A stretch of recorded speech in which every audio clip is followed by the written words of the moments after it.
Assalamualaikum warahmatullahi wabarakatuh. Bismillahirrahmanirrahim.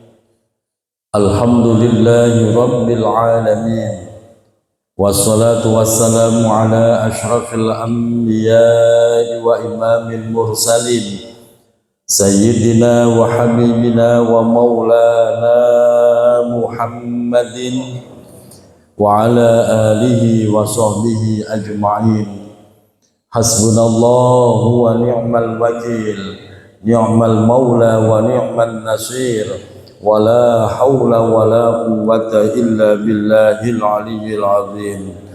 Allahumma anfa'na bima 'allamtana wa 'allimna ma yanfa'una birahmatika ya arhamar rahimin.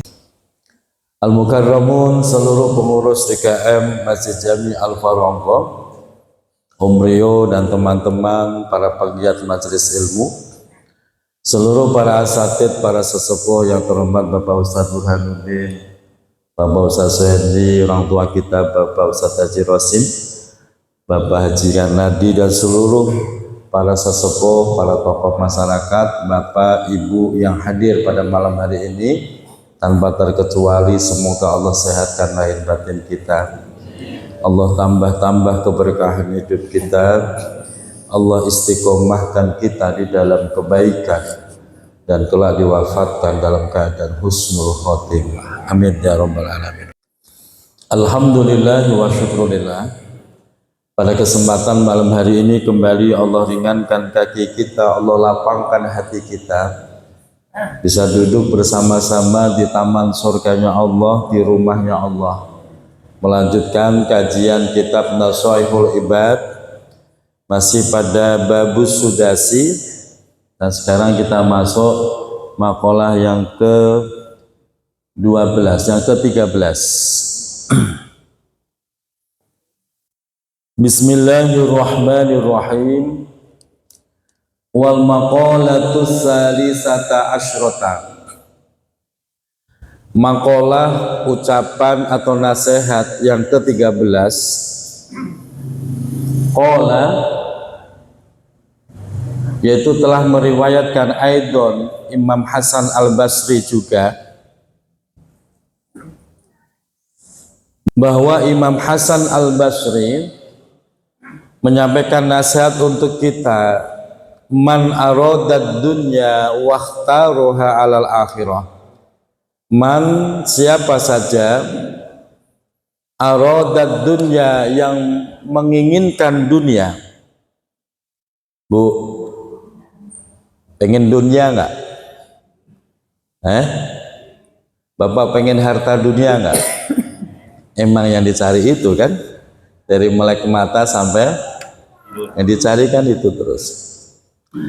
Siapa yang menginginkan dunia, wakhtaroha, dan dia memilih dunia itu, mengutamakan dunia itu, alal akhirati, daripada akhirat. Kok sampai terjadi begitu? Dunia selalu dinomorsatukan, dunia selalu diprioritaskan, akhirat dikalahkan, dinomorduakan. Kok sampai begitu? Aqabahullah, Allah akan memberikan siksa kepada orang tersebut. Ini peringatan buat kita. Allah akan memberikan siksa kepada orang tersebut bisitti uqubatin, dengan 6 macam siksaan. Dengan 6 macam siksaan. Salasun fid dunya wa salasun fil akhirah. 3 yang pertama akan Allah berikan siksaan itu di dunia. Wasalasun, dan 3 yang kedua, fil akhirati, akan diberikan besok di akhirat. Ini penting kita pahami betul. Jangan-jangan selama ini kita sudah berada dalam siksaan seperti itu, tapi nggak sadar-sadar. Apa siksaan yang akan diturunkan di dunia? Ammas salasu, adapun yang 3, allati hiya fid dunya, yang akan diturunkan di dunia. 1, fa'amalun laisa lahu muntaha. Fa'amalun, maka orang itu akan terus dalam hayalan, dalam angan-angan cinta dunia, laisa lahu, yang tidak ada ujungnya, yang tidak ada akhirnya. Dia suka berhayal, berhayal yang terlampau jauh, terlampau tinggi, sehingga yang sering terjadi hayalannya kesampaian enggak, stres, ya. Ada nggak kurang begitu? Banyak kasus Bapak Ibu, ada orang yang berhayal mendapatkan uang Soekarno yang jumlahnya bukan jutaan lagi, bukan miliaran lagi, tapi triliunan kata dia. Dia udah berhayal, nih kalau cair nih 100 T, apa-apalah saya jual motor, jual mobil, jual rumah. Dia ke sana kemari, katanya ada pertemuan di sana, ke sana. Ada di sono, ke sono terus. Karena yang dalam benaknya adalah 10 T, 100 T. Dia nggak sadar terus itu. Giliran udah habis semua tuh harta, baru dia nyadar bahwa dia sudah berada dalam halusinasi, hayalan terlalu tinggi, kesampaian enggak, stres, harta habis, keluarga berantakan. Terjadi. Di sono nggak tahu, kalau di sini ada Om. Di sana tuh Pak, ya Allah, sampai saya tangisin tuh orang. Kenapa saya tangisin? Karena dulu pernah aktif di pengajian saya, tiba-tiba nggak aktif. Saya pikir nggak aktif karena urusan kerja, shift malam, ya sudah nggak apa-apa. Ternyata lama-lama istrinya datang ke rumah bahwa suaminya lagi gila uang Soekarno. Udah kerjaan berantakan, motor kejual, utang makin banyak. Ini udah 2 bulan nih nggak pulang-pulang. Katanya bersama tim, ini kalau ditinggal takut lepas lagi, begitu katanya. Lepas kemana? Duitnya itu loh mana? Orang kalau sudah dalam masuk hayalan seperti itu Bu, angan-angan, dinasihatin nggak mempan, dinasihatin istri nggak mempan, dinasihatin saya nggak mempan, malah nomor saya diblokir. Padahal dulu takzim, aktif ngaji sama saya, otaknya udah kayak dicuci Pak, udah nggak inget apa-apa. Itu bahayanya orang yang lebih memilih mementingkan dunia daripada akhirat. Ada lagi orang yang gila dengan barang-barang gaib. Wah, ini samurai, hartanya kalau dibayar miliaran. Betul. Ada kan begitu? Samurai. Dia cari itu, di sana ada samurai. Wah. Ada barang ini lekuknya sekian, macam-macam. Ada babu petuk, wah, babu petuk segala macam. Ini kalau dijual, wah, ini bisa 1 M Kiai. Cerita sama saya ketawa itu. Dan itu terjadi dan itu ada. Yang lebih mengherankan, bahasa sekarang lebih membagongkan Bu, itu sarjana loh Bu. Dia itu sarjana tapi bisa tergila-gila dengan hal yang halusinasi seperti itu. Dia bilang begitu, Masya Allah, gak berantakan. Dia guru, dia sarjana, udah jadwal berantakan, akhirnya dipecat dari sekolahannya.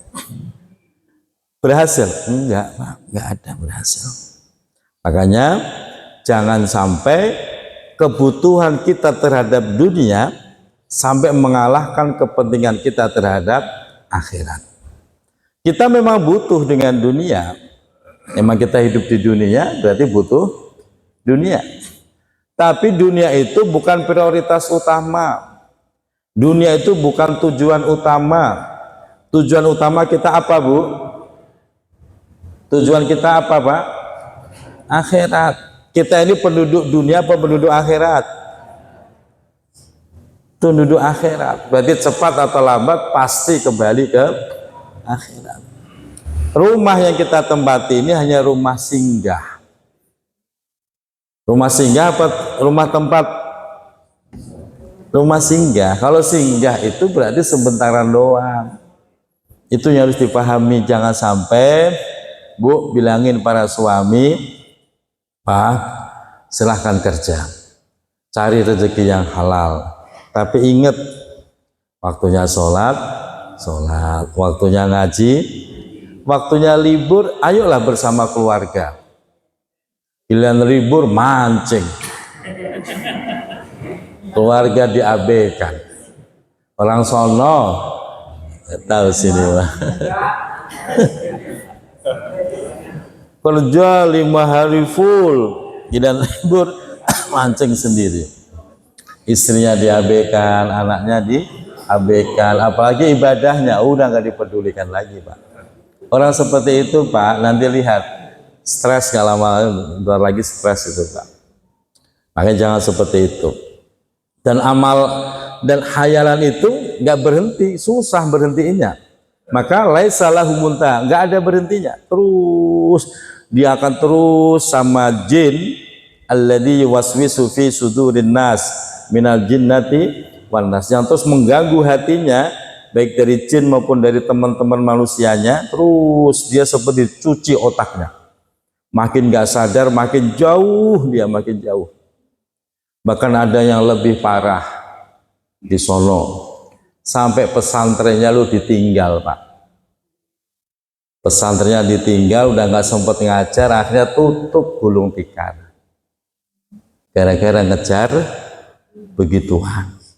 Maka yang normal-normal sajalah, normal-normal saja. Waktunya buka warung ya buka, waktunya jualan nasi uduk ya jualan nasi uduk, jualan soto jualan soto. Yang penting barang orang jangan dijual, jangan sampai kebablasan segala macam barang orang dijual, kebablasan itu namanya. Yang kedua,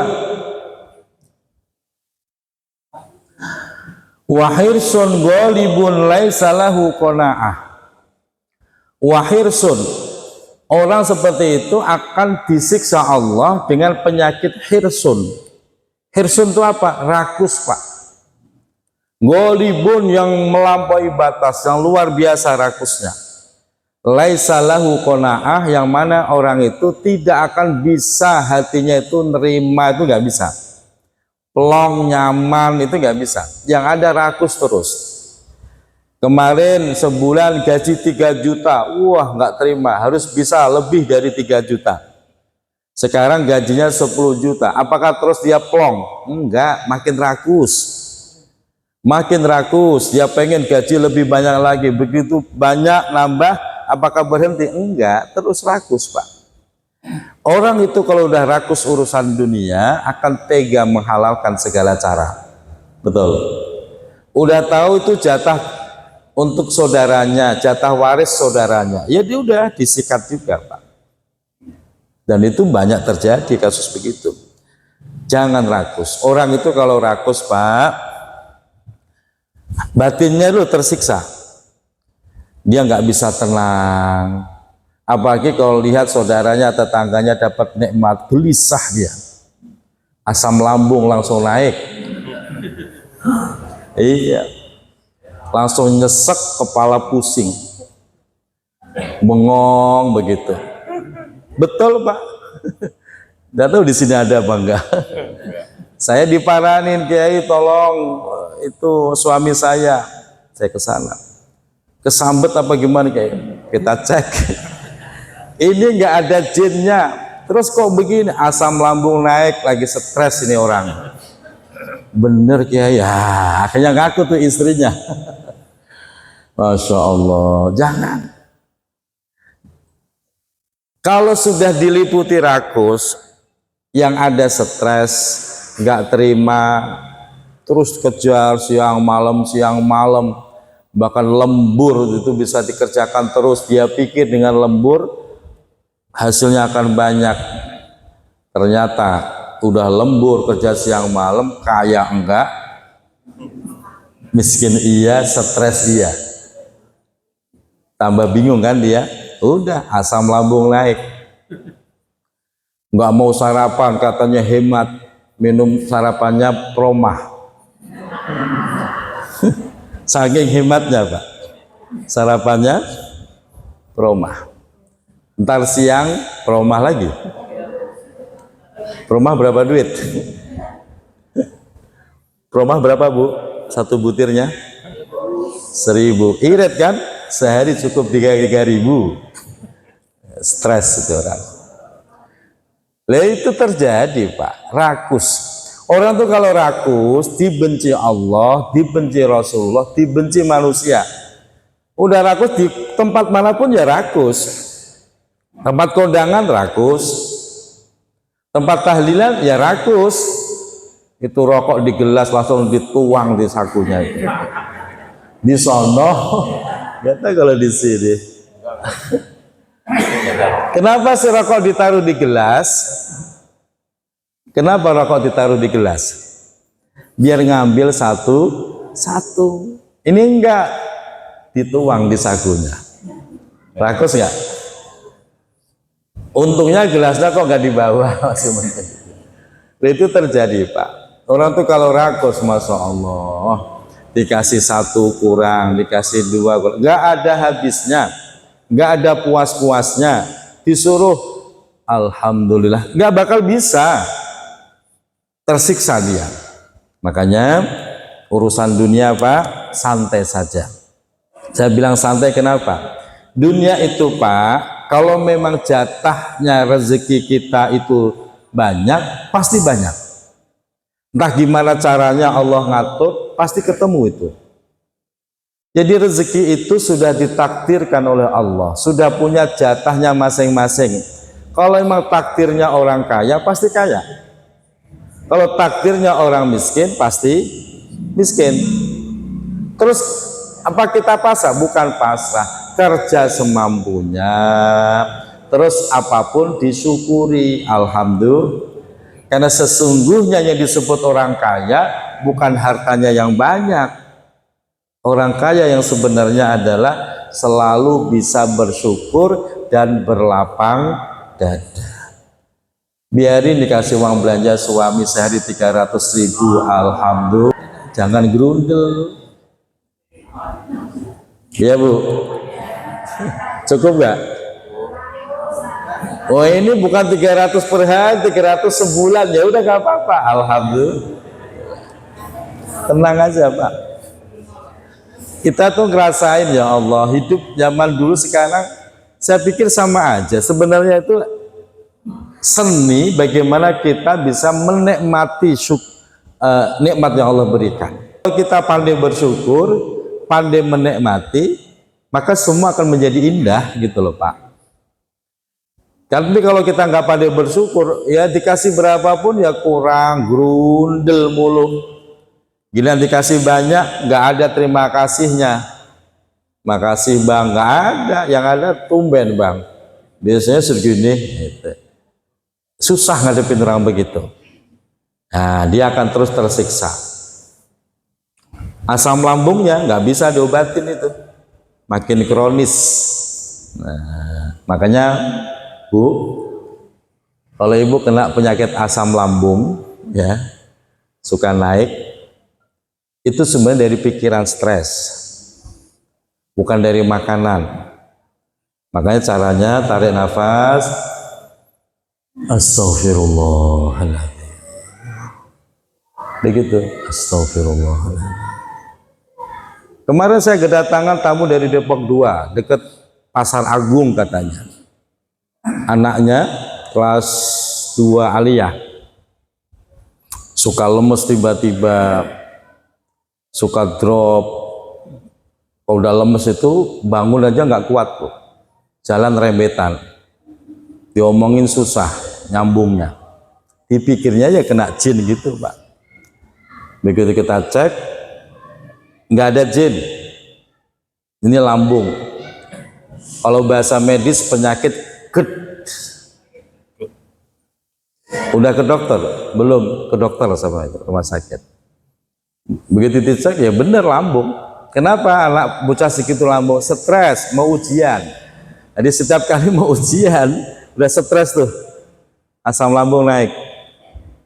Nah, makanya caranya Bapak Ibu biar asam lambung aman, perbanyak zikir. Zikir itu menenangkan, nenangin pikiran, nenangin hati, asam lambung juga tenang. Tapi kalau asam lambung, pikiran nggak tenang, asam lambung ikut nggak tenang. Dan sekarang saya perhatiin banyak orang terkena penyakit asam lambung. Dari makanan enggak, dari pikiran rata-rata. Alhamdulillah malam ini aman semua kan? Nggak ada yang naik kan asam lambungnya? Jangan, tenang Pak, ngaji tenang. Tetangga dapat nikmat, kita ikut seneng, alhamdulillah. Latihan, jangan stres, kita sakit sendiri nanti kita. Yang ketiga, wa ukhidha minhu halawatul ibadah. Yang ketiga, orang yang selalu mentingin dunia mengalahkan akhirat, wa ukhidha akan diambil minhu dari orang tersebut. Apa yang diambil? Halawatul ibadah, manisnya ibadah. Orang kalau nguber dunia terus, walaupun kelihatannya sholat, dia nggak akan merasakan nikmatnya sholat. Kenapa? Ya karena dia pikirannya dunia terus Pak. Bahkan sholat itu terasa terburu-buru terus. Sholat terburu-buru, ngaji terburu-buru, semua terburu-buru. Sehingga dia tidak bisa merasakan manisnya ibadah. Beda kalau orang itu kondisi pikirannya stabil, tidak gila dunia, dia sholat dari takbir sampai salam, dia nikmatin setiap gerakan, dia nikmatin setiap bacaan, dia nikmatin zikir sampai lanjut ngaji. Ini kalau orang lagi pikirannya kacau, gak bakal bisa duduk ngaji begini Pak. Betul? Ini umpamanya nih ada tawaran proyek 100 juta Om Rio, kira-kira masih betah duduk di sini nggak? Yang Anda buru-buru dia 100 juta gitu ya, udah gelisah. Imam kelamaan, lama bener. Udah gak sempet ngaji, izin Kiai, udah gitu aja Pak. Tapi sehingga manisnya ibadah yang tadinya dia nikmati, dia dulu bisa menikmati sholatnya, zikirnya, ngajinya, hilang seketika Pak. Nggak bisa ngerasain ibadah. Lama-lama dia tinggalkan tuh ibadah. Dianggapnya ibadah itu justru mengganggu karirnya. Ini kan kesesatan yang luar biasa. Salah satu pegawai wali kota, istrinya datang ke rumah, nggak saya sebut namanya, datang ke rumah. Sekarang suami saya galak Pak Ustadz. Sejak kapan Bu? Sejak kenaikan jabatan, jabatannya naik, justru malah galak sama istri. Saya bilang kasus seperti itu biasanya ada dua kemungkinan. Kemungkinan pertama, dia semakin rakus dengan jabatan dan dunia, sehingga dia akan galak dengan orang-orang sekitar. Yang kedua, kasus begitu biasanya ada will. Ibu paham will nggak? Apa Pak RT? Wanita idaman lain. Biasanya begitu. Coba dilihat Pak Ustadz, kali dia ada khotam jinnya begitu. Ya sudah, mana fotonya sini saya lihat. Kita lihat, nggak ada ini, nggak ada jin. Coba nanti ibu pulang cek handphonenya. Wah, Begitu udah sampai rumah, malamnya WA, setengah satu WA saya, bener Pak Ustadz ada will, ya sudah.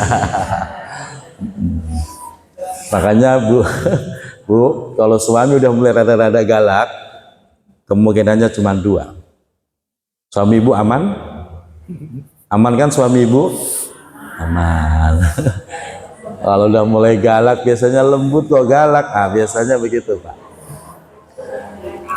Itu. Paling aman Ustadz Burhan. Udah tenang aja dah. Itu. Coba perhatiin. Kasus begitu sering Pak. Saya sering nyelesain kasus begitu. Padahal tadinya lembut, penyayang, kok tiba-tiba galak. Gitu.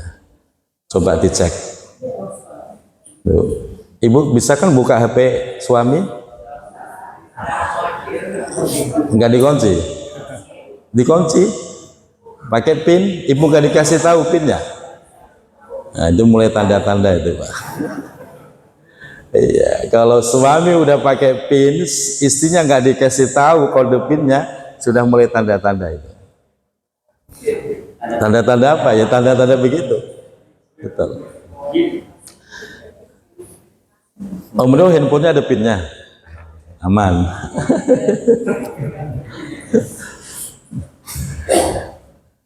Makanya orang seperti itu akan kehilangan ibadahnya, kehilangan sisi lembutnya, kehilangan romantisnya, kehilangan sisi baiknya itu loh hilang. Kalau udah urusan dunia. Makanya hati-hati, kerja secukupnya, waktunya ibadah.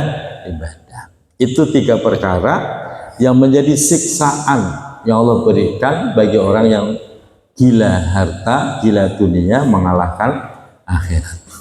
Bagaimana dengan di akhirat? Wa ammas salasu, adapun 3 siksaan yang kedua, allati hiya fil akhirah, yang akan diberikan di akhirat. 1. Fahaulun yaumal qiyamah, akan mengalami kebingungan, dia akan mengalami ketakutan, dia akan mengalami sebuah haulun itu kecemasan, yaumal qiyamati, besok di hari kiamat, cemas yang luar biasa. Orang itu nggak punya pegangan Pak, karena selama hidupnya dia hanya mikirin harta dunia, tidak punya pegangan hidup, agamanya hanya label doang Islam. Begitu besok di akhirat dia akan mengalami kepanikan, kebingungan yang luar biasa. Orang-orang mah tenang, kenapa? Punya pegangan. Dia punya guru, orang-orang punya guru, kumpul sama gurunya, orang-orang punya ilmu, orang-orang yakin dengan ibadahnya, tenang di dalam naungan Allah. Dia bingung sendiri, muter-muter gak karu-karuan, ketakutan yang luar biasa. Besok Bapak Ibu, orang yang hidupnya tertib menjalankan agama di dunia ini, dia akan terhindar dari ketakutan, kepanikan seperti itu. Kenapa? Karena dia berkelompok. Kelompok pengajian malam Kamis Al-Faronggo ngumpul. Yang tadinya takut karena berkelompok menjadi gak takut. Kenapa? Kita berkelompok. Tenang, ada Om Rio, yang megang bendera kan. Jangan sampai Om Rio kader sendiri saja. Jadi pemimpin malah kader sendiri. Nah, berkelompok, zumaro, berkelompok-kelompok. Orang masuk surga itu berkelompok-kelompok, masuk neraka ya berkelompok-kelompok. Nah, ini orang kader sendiri Bu, bingung mau kemana, bingung, gelisah, takut. Kenapa? Karena waktu hidupnya pun dia tidak punya pegangan. Guru nggak punya, teman ngaji juga nggak punya, nggak jelas, nggak punya pegangan. Tapi kalau begini kan jelas. Bapak Ibu biasa ngaji malam Kamis mamanya, gabung besok di akhirat, cari, saling mencari. Oh si Anu belum ketemu nih, ayo dicari, cari. Si Anu mana? Dicari Pak, kita saling mencari. saling mencari, saling mendoakan, saling mensyafaati sampai nanti masuk surga bareng. Nah, begitu.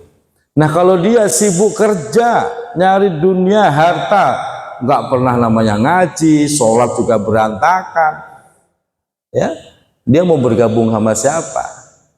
Karena semua itu berkelompok, kelompok surga ya sesuai kelompoknya, yang ke neraka juga berkelompok.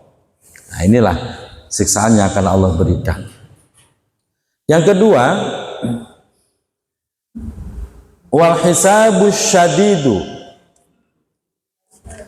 dia akan mendapatkan hisab yang sangat berat. Syadid itu berat, hisab yang sangat berat. Bapak Ibu, saya kasih bayangannya dulu. Kalau di akhirat kita mungkin susah. Di dunia saja, Bu, ketika kita dihisab, itu bagian dari siksaan loh, Bu. Contoh umpamanya kita mau naik pesawat, dihisab gak?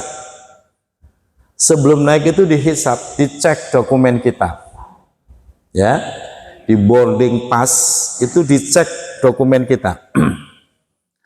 Yang lain sudah lolos, lancar dokumennya, kita tertahan gara-gara alisnya beda,